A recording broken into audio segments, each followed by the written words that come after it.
₹1 ఎందుకు మా కూర్చోబెట్టి తెలంగాణ ప్రభుత్వానికి ఇస్తాం? ఆపదలో ఉన్నప్పుడు, విపత్తుల్లో ఉన్నప్పుడు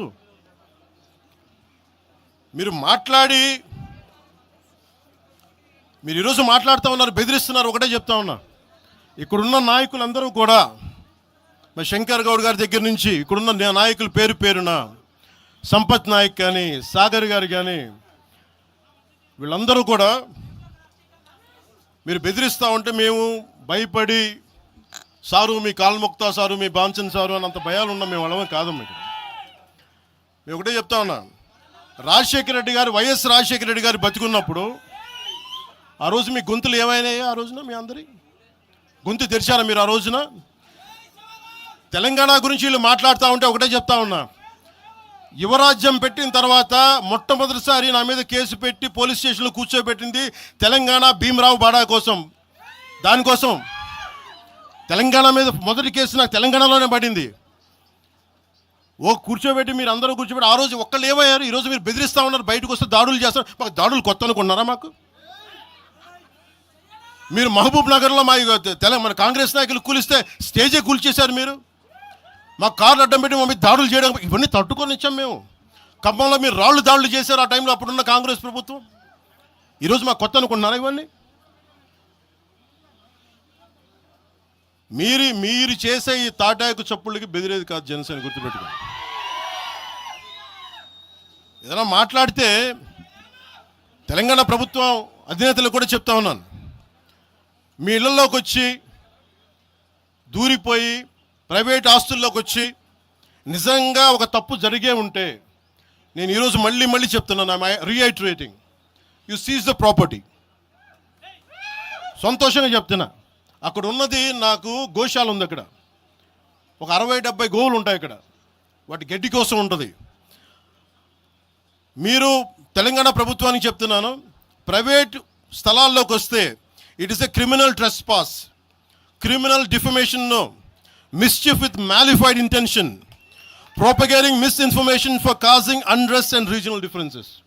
ఇన్ని కేసులు అట్రాక్ట్ అవుతాయి. ఇవన్నీ మీరు ఒక్కసారి కూర్చొని మీరు మమ్మల్ని భయపెట్టాలని చూస్తే వాటికి భయపడే వాళ్ళం కాదు. మీరు ప్రతి చోట మీరు రీజనల్గా ప్రతిసారి పట్టుకొస్తే ఇక్కడున్న జర్నలిస్టులో కానీ, ఐఏఎస్ ఐపీఎస్లో కానీ అన్ని జాతులు ఉన్నాయి, అన్ని కులాలు ఉన్నాయి.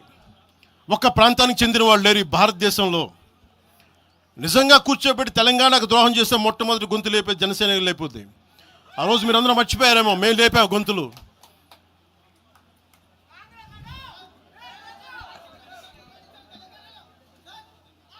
కాంగ్రెస్ హటావ్ దేశ్ బచావ్ అంటానికి ఈరోజు ఇందాక మీరు చెప్పినానికి చెప్తున్నా, కాంగ్రెస్ నాయకులు మాట్లాడుతున్నారు కొంతమంది, అందరం చెప్పట్లా. కొంతమంది నాయకులు కూర్చొని మాట్లాడుతూ ఉన్నారు, నువ్వు ఎలా తిరుగుతావు, రోడ్ల మీద చూస్తాం, నాలుకలు కోస్తాం, నాలుకలు చీరుస్తామంటే, రండా బాబు మీకు నాలుకలు తీసి చూపిస్తాం మీకు కోసుకొని. అలాగే మీరు ఒకప్పుడు ఇలా మాట్లాడిన నాయకులందరూ, రాజశేఖర రెడ్డి గారు తెలంగాణకి విభజనకి నేను వ్యతిరేకం నేను అన్న చెప్పిన వ్యక్తికి పక్కన ఉన్న కొమ్ము కాసిన వాళ్ళు వీళ్ళందరూ మాట్లాడతారు. నిజంగా నాకు చివుళ్ళ మల్లికార్జున్, శ్రీశైలం చెంచుపెంటల నుంచి వచ్చిన, చెంచు గూడెల నుంచి వచ్చిన కుర్రాడు, 16-17 ఏళ్ళ కుర్రాడు,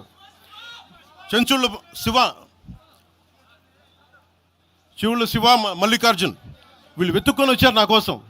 దేనికి? మాకు యురేనియం మైనింగ్ జరుగుతూ ఉంది అన్న, నువ్వు వచ్చి ఏదైనా చెప్పన్నా అంటే, ఆ రోజు ఓడిపోయినాను 2019 తర్వాత 2 చోట్ల ఓడిపోయి అంటే నా మీద ఏ నమ్మకం పెట్టుకొచ్చాడు? ఎందుకు నేను తెలంగాణ యువతను నమ్ముతానంటే, వాళ్ళకున్న లోపల ఉన్న భావం ఎంత బలమైందంటే మొత్తం ప్రభుత్వానికి కనిపించింది ఒక్క కుర్రోడి భావం. దానికి నేను ప్లాట్ఫామ్ అయ్యాను అంతే. దానికి ప్లాట్ఫామే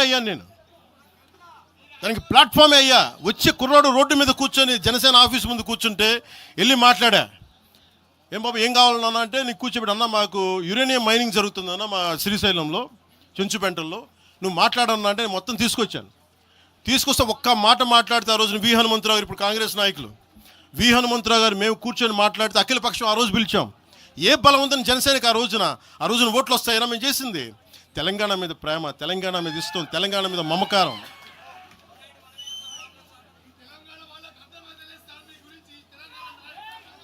తెలంగాణ ప్రజలు వేరు, తెలంగాణలోని కొద్దిమంది